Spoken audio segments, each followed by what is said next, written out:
each month we explore a different theme as a community, and this month's theme that we're exploring is deep listening. So I ask you, how do you listen? How do we truly hear one another? As we explore deep listening today, we want to draw attention to voices that are often unheard, particularly those of African American women. Throughout history, African American women's voices have been powerful and wise, but often sidelined or suppressed or even ignored. They have long not been accorded the respect or the opportunities that they deserve.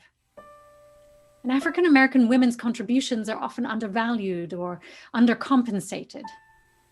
These women are generally paid less than other women, have higher rates of unemployment, are given inferior health care, are more often victimized by crime and poverty, and are underrepresented in government and in education and in business. My friends, our faith, our beautiful Unitarian Universalist faith, calls us to honor and respect the inherent worth and dignity of all human beings, and to work for justice, equity, and compassion for all. So today we want to lift up the voices of our African American sisters. And I invite us to listen deeply so that those of us with white skin or with male privilege may better acknowledge and respect the powerful, vital contribution of Black women to society. Rather than me preaching today, I wanted you to hear an award-winning sermon by Marta Varee Pearson, a longtime lay leader in UU congregations on the East Coast. Now, I heard the sermon for the first time at the UU Women's Federation annual breakfast at General Assembly last June, and I was so moved by it that I wanted to share it with you here.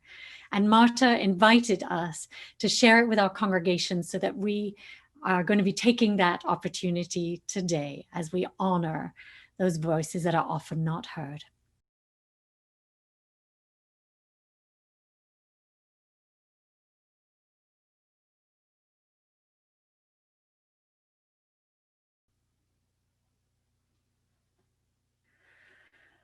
Oh, thank you, Marta. What an incredibly powerful message, and I'm so grateful that you were willing to share that with us.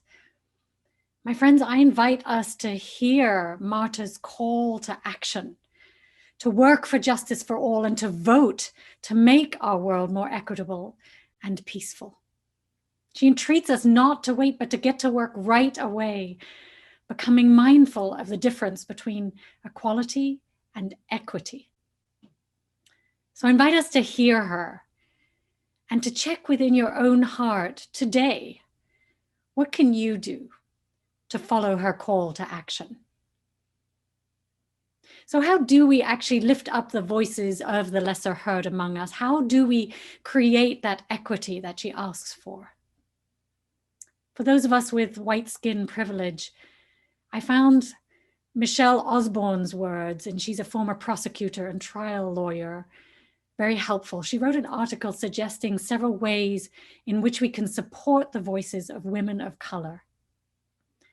She calls on us to always ensure that Black and brown women are in the room and at the table, and that women of color should lead conversations, particularly about issues and concerns that affect them most.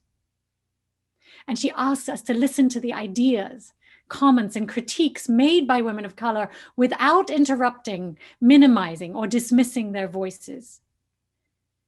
And then she invites those of us with white skin privilege to advocate for women of color whose voices are being ignored or lost in the shuffle, and not to speak for them.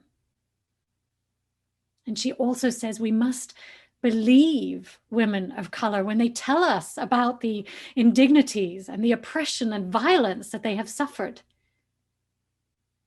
Not deny those experiences, and be a humble, thoughtful partner to the work of women of color, working to implement their ideas and solutions.